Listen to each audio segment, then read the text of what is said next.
I left you at the place where the changes in lifestyle had started, and the drastic one was reducing house help from 2 to 1. I think that was very big for me because I was coming into teenage, and I would have loved to not do a lot of house chores or be a caregiver. I finished class 8 in 2006 and I came home. When I came home, my mom needed to go to school.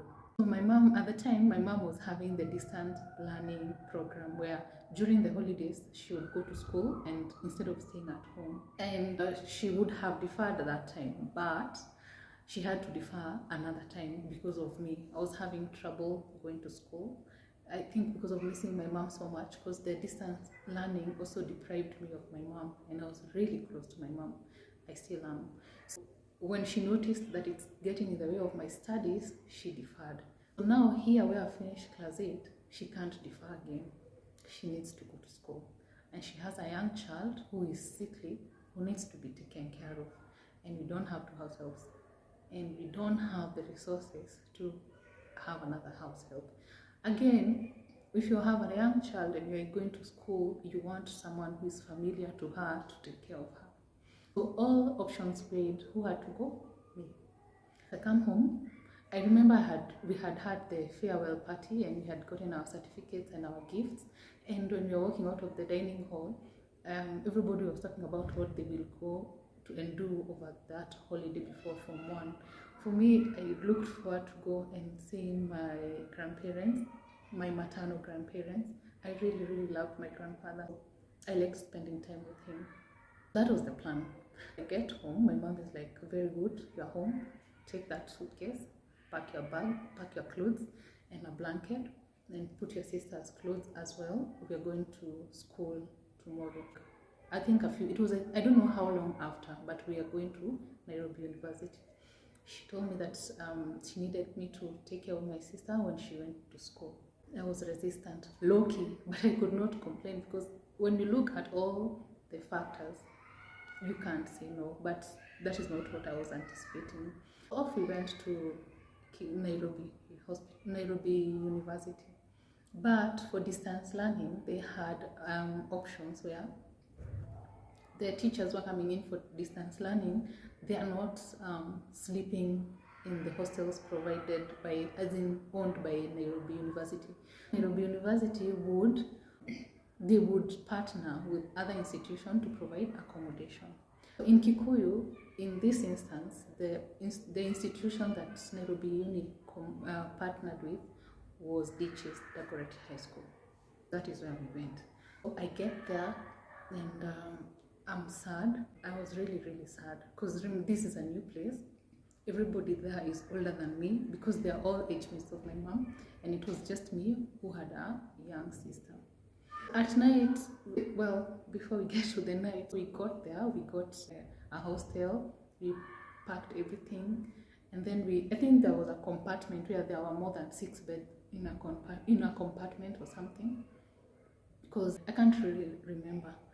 But I took the up bed and my mom took the down bed, of course, because she can't go all the way up for my sister. The arrangement was my mom would wake up at around 2:30 or 3 a.m.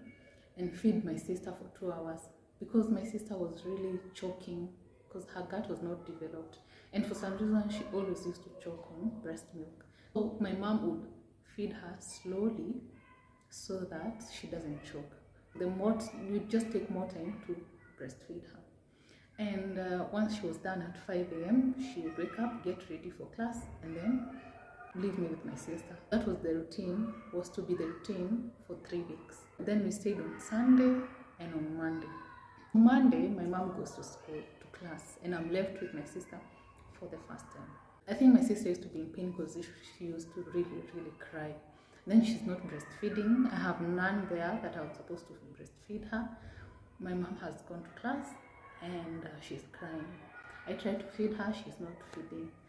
When she cries, I used to sit down and cry. Like kabisa, because I'm not able to feed her. I can't make her feed. She's crying non-stop. I feel helpless.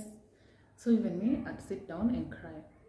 And that day, in the evening, my mom came and she looked at my sister and she told me my sister is wilting away. So she could look at her cheeks and everything, and she told me my sister is wilting and she needs to go and take her to hospital. They went to Kikwe hospital. They didn't come back. They were admitted. And so my mom sent her colleagues, well, her other students. They came and gave me a list of all the things my mom had asked to pack for her for the hospital. And off they took those things. And I think somebody communicated to my father to come and take me from the hostels. And then now my mom was admitted. That was on Monday. So Tuesday then now between Monday evening to Tuesday, I was packing the clothes back to the boxes. I was crying. I was blaming myself because now I was like, if I had fed my sister, she would have not wilted. She should have eaten. She would not have fallen sick.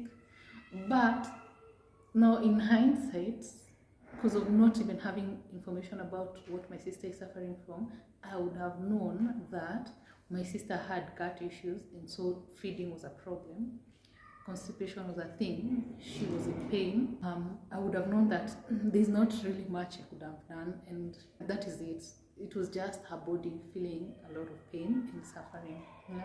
So I packed, I cried the whole night. It was cold, it was lonely, I was sad, I was miserable, I regretted. So then the following day my dad came and took me with some relatives of ours who had come to assist him.